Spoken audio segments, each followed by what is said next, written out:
Welcome back to the Ancestral Findings podcast. Today we're heading to New York City, not the big landmarks you always see, like Times Square or Central Park, but a quiet little street in Midtown Manhattan where something unexpected has stood for more than 150 years. I found this postcard in my collection, and as soon as I looked at it again, I remembered why I held on to it. It's a picture of a small church surrounded by buildings, and the name printed along the bottom caught my attention all over again, the little church around the corner. There's something about that name.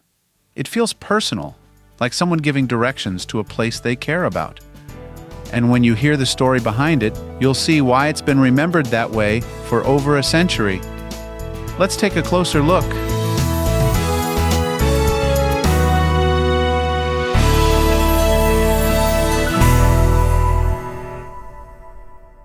So, the postcard itself is simple.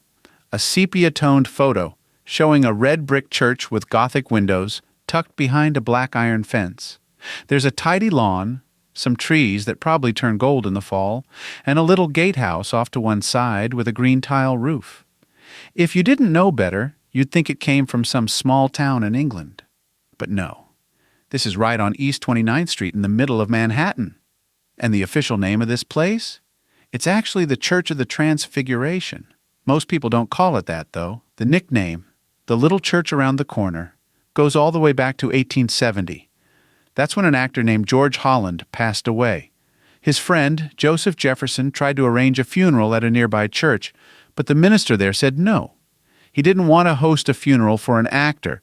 Back then, the theater world had a reputation that didn't always sit well with more traditional parts of society. So, the minister tells Jefferson, "There's a little church around the corner that does that sort of thing." It was a dismissal.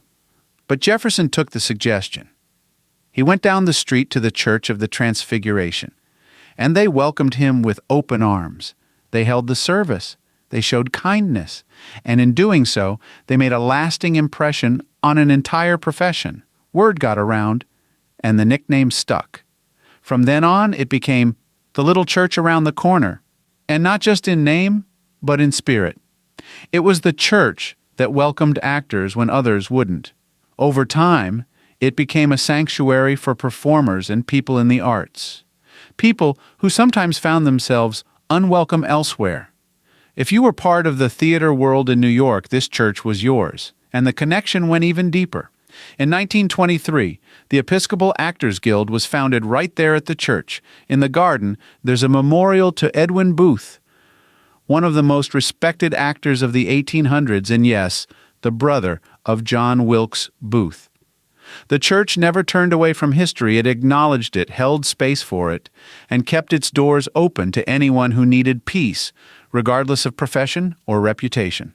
Now, walking down 29th Street today, it's easy to miss the place. The city has grown up around it, literally. Big modern buildings tower over it now, glass and concrete pressing in from every side. But the church is still there. The gatehouse, the iron fence, the garden, it all looks surprisingly familiar if you've seen the old postcard. It hasn't been swallowed up by the city, it's just there, quiet, persistent. The postcard doesn't have a personal message on the back, just a printed note saying it was a popular place for weddings, especially for couples visiting from out of town. You can imagine someone picking it up after a ceremony, or maybe just as a souvenir from a walk through the neighborhood. It's the kind of place that might not be famous in the usual sense, but it leaves a mark. And I think that's why this card stuck with me. It's not about a big event. It's not the Empire State Building or the Statue of Liberty. It's about something smaller, something personal, a place that made a quiet choice to be kind and stayed that way for more than a century. If you've got a postcard sitting in a drawer somewhere that brings back a memory or tells a story like this, I'd love to hear about it. You can reach me through the contact page on ancestralfindings.com. Just ask for my mailing address if you've got one to send. I never get tired of these little windows into the past. Thanks for listening, and I'll catch you next time as we explore postcards from the past. If you've got a hard-to-find ancestor you're stuck on, I'd love to hear about it. Just head over to ancestralfindings.com and click on Contact to send me a message.